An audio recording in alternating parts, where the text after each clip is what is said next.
այս քաղաքացիական շարժումը եւ նախաձեռնությունը ըստ էության Ռուսաստանում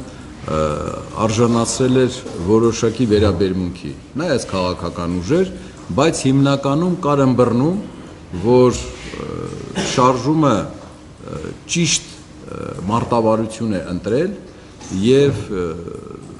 մոտեցումները որոշակի շրջանակների շատ դրական էին։ Ես մասնավորապես պիտի ասեմ, որ Նիկոլայ Ռիժկովի հետ ունեցած մեր հանդիպումը, որը հայ-ռուսական միջխորհրդարանական համագործակցության համանախագահն է, նա Դաշնային ժողովում այս մասին խոսք է բարձրացրել, որ այսպիսի մոտեցում չի կարելի դրսևորել մեր ռազմավարական դաշնակցի նկատմամբ միանգամից 40%-ով սակագին բարձրացնելը, որը բնականաբար 693-ի սահմանագիծը հատեց, բայց դա էլ ընդունելի չէր ըստ էության մեր հանրության կողմից, ինչպես արդյունաբերության, այնպես էլ բնակչության կողմից։ Եվ պիտի ասել, որ Դաշնային ժողովում էլ կան մարդիկ, սենատորներ, որոնք որ նույնպես գտնում են, որ ռազմավարական դաշնակցի հետ հարաբերությունները պետք է կառուցվեն այնպես, որ դաշնակիցը կարողանա ունենալ դինամիկ զարգացող տնտեսություն։ Իսկ նման պարագայում, երբ մենք խոսում ենք էլեկտրոէներգիայի սակագնի բարձրացման, բնական է, որ մեր թողարկող ապրանքները, հատկապես արդյունաբերական, չեն կարող Ռուսաստանում մրցունակ լինել։ Առավել ևս, որ մեզանում սակագինը մոտ 1.7, 1.8 անգամ ավելի բարձր է, քան Ռուսաստանում գործող սակագինը։ Եվ այս իմաստով մենք խոսեցինք, որ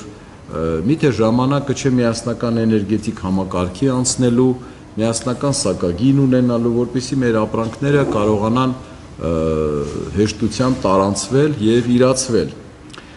Դրանք իհարկե ժամանակի խնդիրներ են, բայց այդ հարցը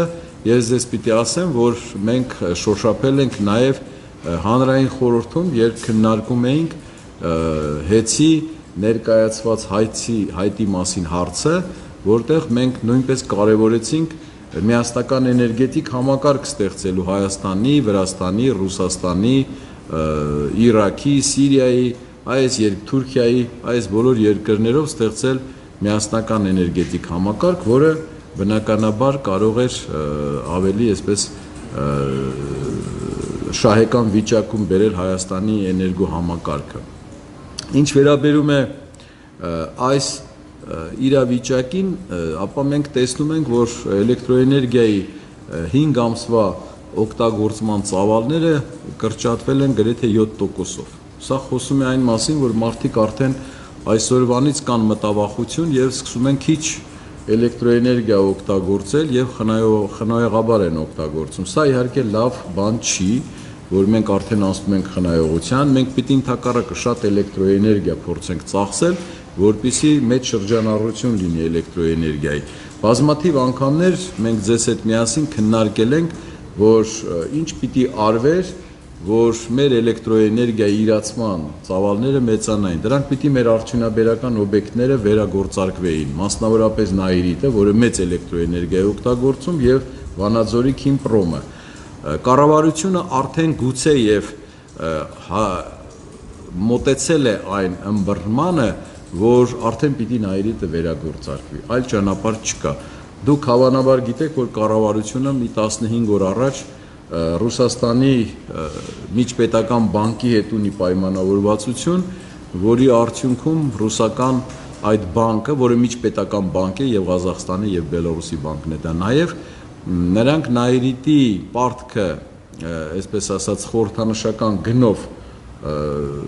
մարում են $100, ասենք $40 միլիոն, որը հետագայում 70 միլիոն է դարձել, եւ եւս մի 100 միլիոնով մարելու են այն $180 միլիոն լրացուցիչ, որ առաջացել է։ Սա արդեն հնարավորություն կտա Նաիրիտը վերագործարկելու